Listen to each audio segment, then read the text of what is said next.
Assalamualaikum warahmatullahi wabarakatuh. Nama saya Muhammad Riza bin Baharudin, pengarah untuk drama Bisikan Nafsu.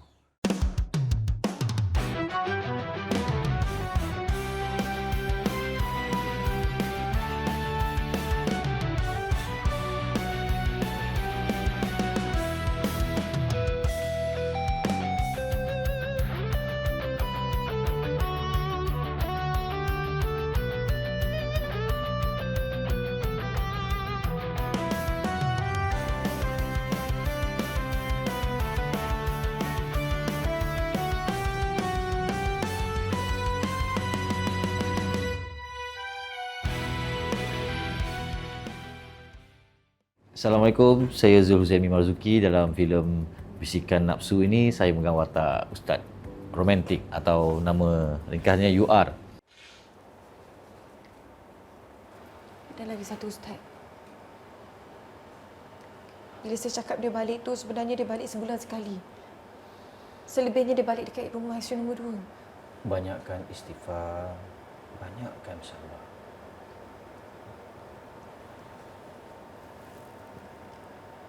Jadi kalau ikutkan sunnah, tak adil kan? Watak ini sebenarnya watak yang digambarkan kepada satu golongan, iaitu bijak agama, namun di sebaliknya golongan ini cuba mengambil kesempatan ke atas apa yang ada di dalam pembelajarannya, dalam apa yang dibawanya. Dalam watak UR ni, dia memang seorang penceramah, lebih menjurus kepada ceramah-ceramah agama, tapi sebaliknya dia menggunakan kehebatan agamanya ni untuk memikat gadis-gadis, perempuan yang hadir dalam ceramah dia kan.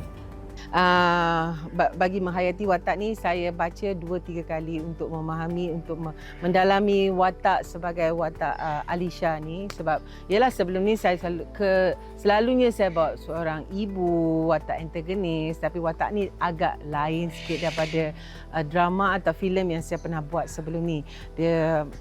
Yalah, kita pun dah lama tak dapat watak-watak yang romantik apa semua. So ini adalah, saya rasa untuk filem ini first time saya buat untuk watak yang romantik.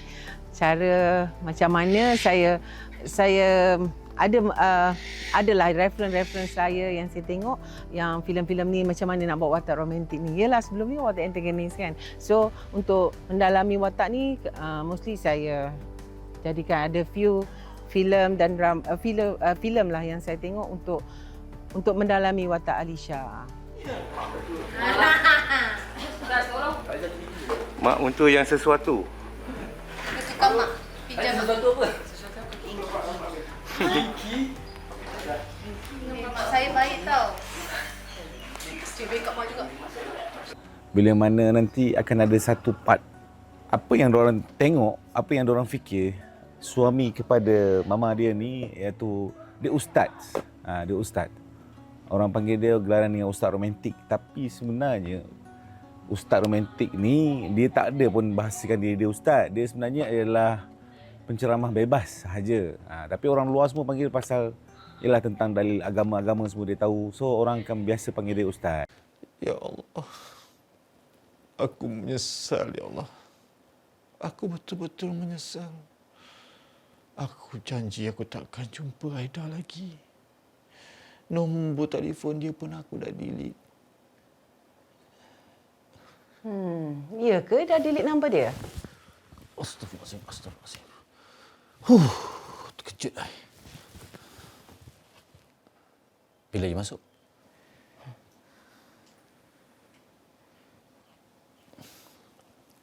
Betul ni you dah delete nombor dia?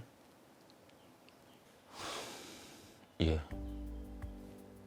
Okey, sebenarnya dia takut nanti kalau dia terlampau straight dengan suami dia, dia akan kehilangan suami dia. Sebab pertemuan dia, bibit cinta dia adalah daripada kawan baik dia sendiri, kenalkan pada dia. Kenalkan dia dengan ustaz ni. Mungkin itu adalah dia jatuh hati dengan pandangan pertama dia. Bukan cerita pertama, tapi pandangan pertama dia bila dia tengok ustaz romantik ni. Nampak caring, nampak gentleman semua. So dia terbuka hati untuk bercinta dengan, bukan terbuka hati, jatuh cinta sebenarnya dengan ustaz romantik ni. Assalamualaikum, hai, saya Wati Sadali. Dalam filem ini saya memegang watak sebagai Aida. Nak tahu Aida tu siapa?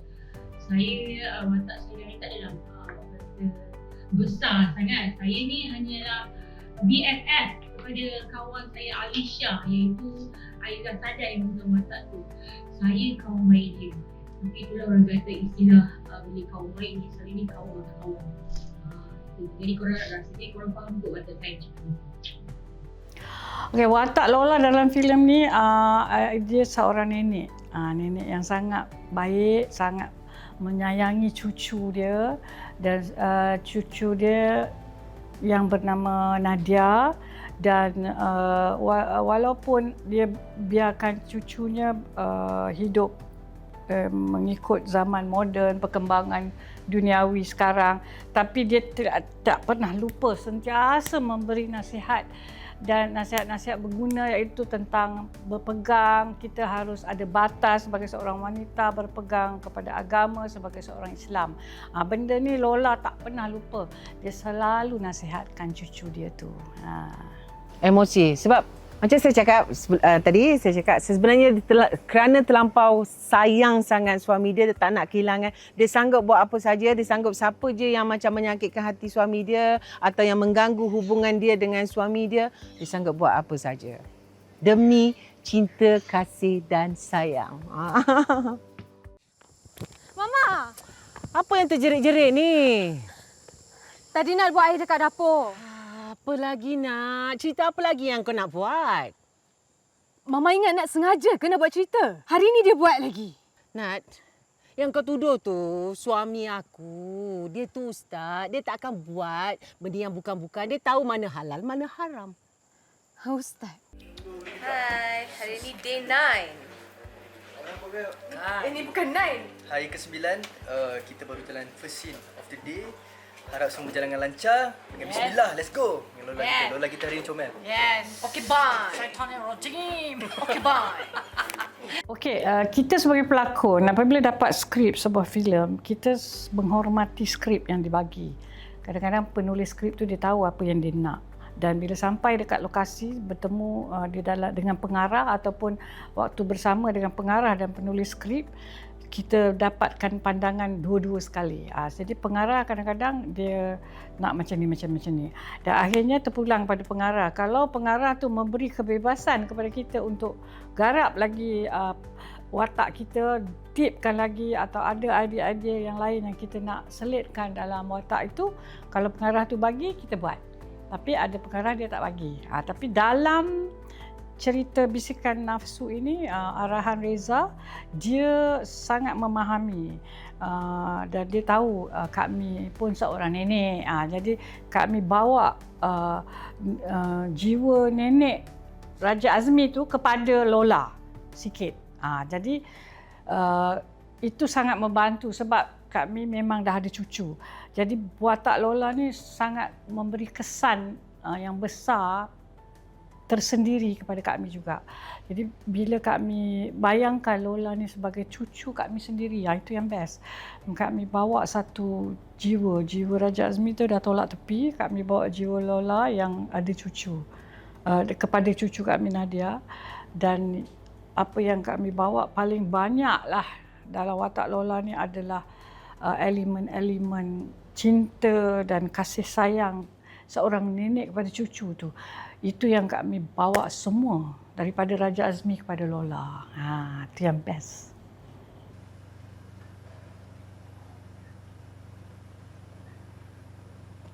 Nak makanlah sikit. Lola tengok Nak dari semalam ni tak makan apa-apa. Nak okey? Nak? Puan. Ada apa? Tadi saya kemas bilik Puan Alisa. Saya jumpa ni, Puan.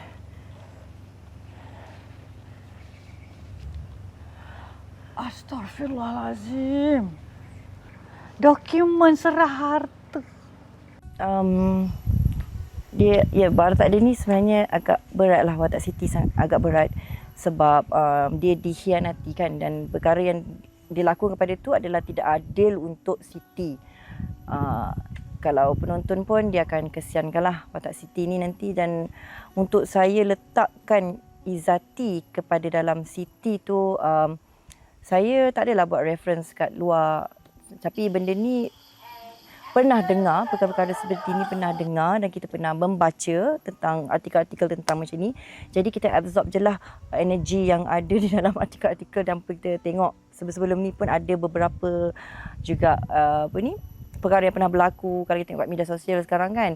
Jadi kita absorb saja energi tu, dan bila kita berlakon dengan pelakon yang hebat, sparring yang hebat, yang memberi emosi, tenaga, energi kat dalam lakonan dia, kita absorb sikit dia punya dan auto dapatlah benda tu. Dan thank you kepada sparring partner saya yang berada dalam filem ni sebab sangat-sangat memberi. Thank you. Okey, untuk cerita love story ni bila ada babak-babak yang macam orang kata apa, scene-scene yang Korean scene ni memang best lah bagi Anik. Itu adalah bagi Anik, itu adalah beauty scene lah kan. Beauty scene di mana Anik, di situlah Anik nak tunjuk kemachoyan pun boleh. Nak tunjuk macho Aris ni, nak tunjuk romantik Aris ni, kat situlah tempat untuk Anik memberi lah kan bila ada beauty scene ni.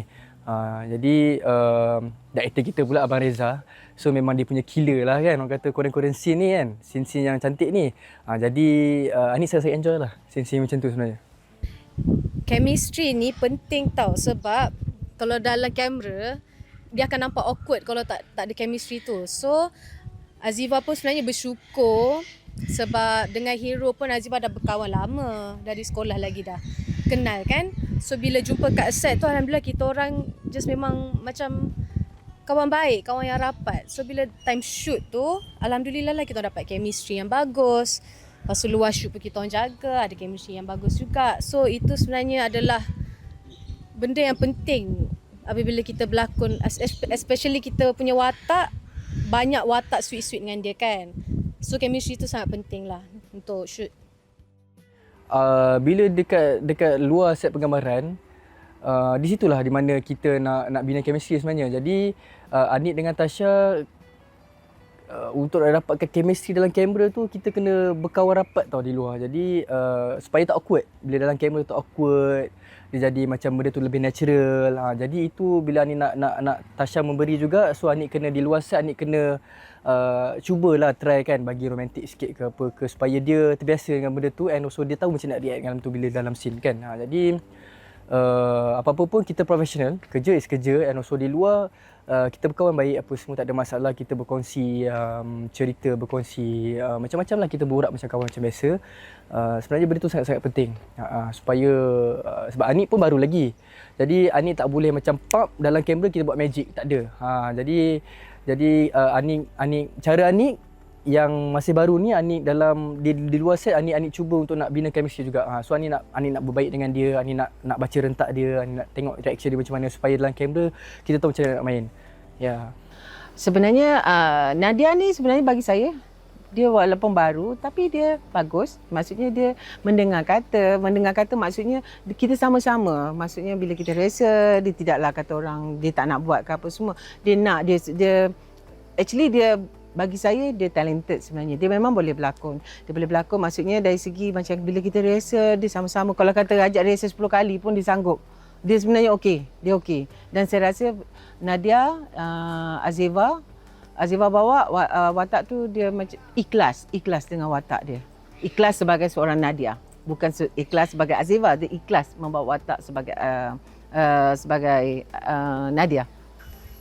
Saya tak banyak scene dalam filem ni.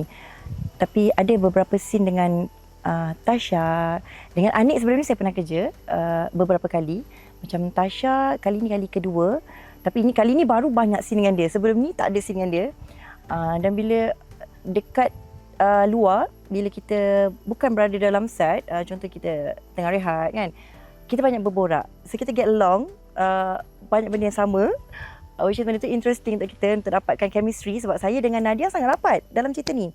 Sebab dia sayang saya kan, macam dia anggap macam saya mak dia. Jadi bila kita kat luar kita dapat chemistry tu, dia sebenarnya sangat mudah untuk kita bawa kat dalam set. Even Nadia pun, Tasha sendiri pun bila kita dalam set, kita benda tu jadi senang sebab kita dah ada chemistry tu. We like each other sebab kita ada common sense yang banyak sama-sama.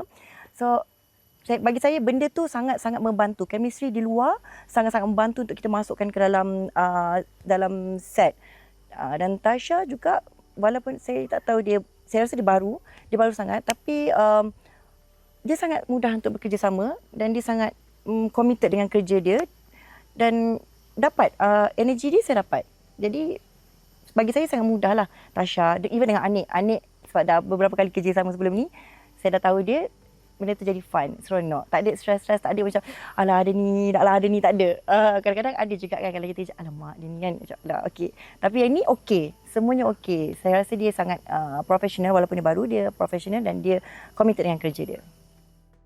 Tentang lokasi yang kita sedia maklum, lokasi utama adalah di rumah Kasturi Janda Baik. Yang mana view dia kalau kita tengok ialah view pergunungan.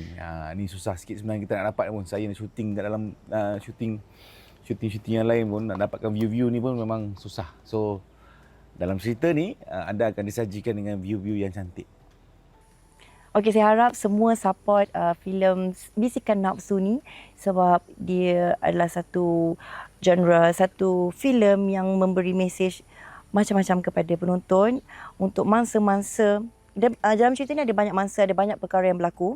Jadi untuk mangsa-mangsa yang macam ni, macam mana kita nak apakah tindakan yang perlu kita lakukan. Jadi saya harap tontonlah filem ni dan bacalah mesej-mesej yang kami cuba sampaikan sebab ini sangat berguna untuk anda semua. InsyaAllah.